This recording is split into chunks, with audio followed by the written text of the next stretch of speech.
নমস্কার বন্ধুরা, দেখেন আমার ধুন্দুল গাছে এই যে কত ধুন্দুল হয়েছে। আজকে এই ধুন্দুলগুলো সব কাটবো। এই দেখেন, এই একটা, এই একটা, এই যে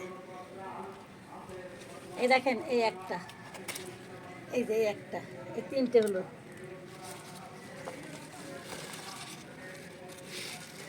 এই একটা,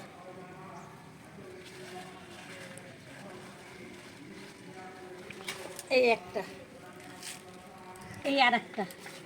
কত ধুন্দুল হয়েছে দেখেন গাছে। ছোটো গাছ লাগাইছি, বেশি দিন হয়নি। এই যে এই যে বন্ধুরা দেখেন, এই যে কত বড় বড় ধুন্দুল হয়েছে।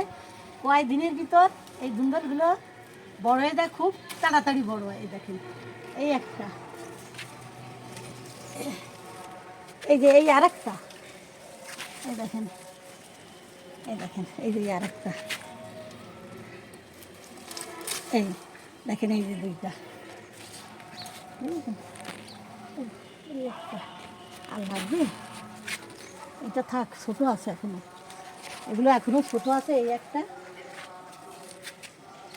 অনেক ধুন্দুল, অনেক ধুন্দুল দেখেন। এই যে সারি সারি, বুঝেছেন? এই একটা, এই একটা, এই একটা, দেখেন কত ধুন্দুল হয়ে আছে গাছে, ঠিক আছে?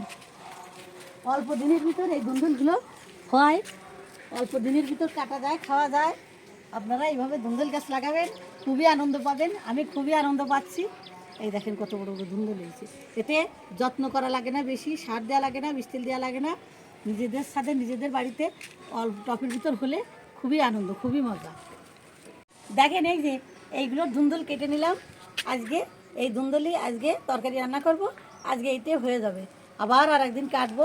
দেখেন কতগুলো ধুন্দুল হয়েছে অল্প দিনের ভিতর, অল্প সময়ের ভিতর অনেক বড় বড় ধুন্দুল হয়ে গেছে। দেখেন, আপনারা এভাবে ছাদ বাগান করবেন, খুব আনন্দ পাবেন। অল্প সময়ের ভিতর এই ফলনও বেশি, অল্প দিনের ভিতর অল্প সময়ের ভিতর হয়ে যায়। এভাবে করে দেখবেন, খুবই আনন্দ পাবেন। আমিও খুব আনন্দ পাচ্ছি। আজকে ভিডিওটা এখানেই শেষ করছি। নমস্কার, ভালো থাকেন, সুস্থ থাকেন সবাই।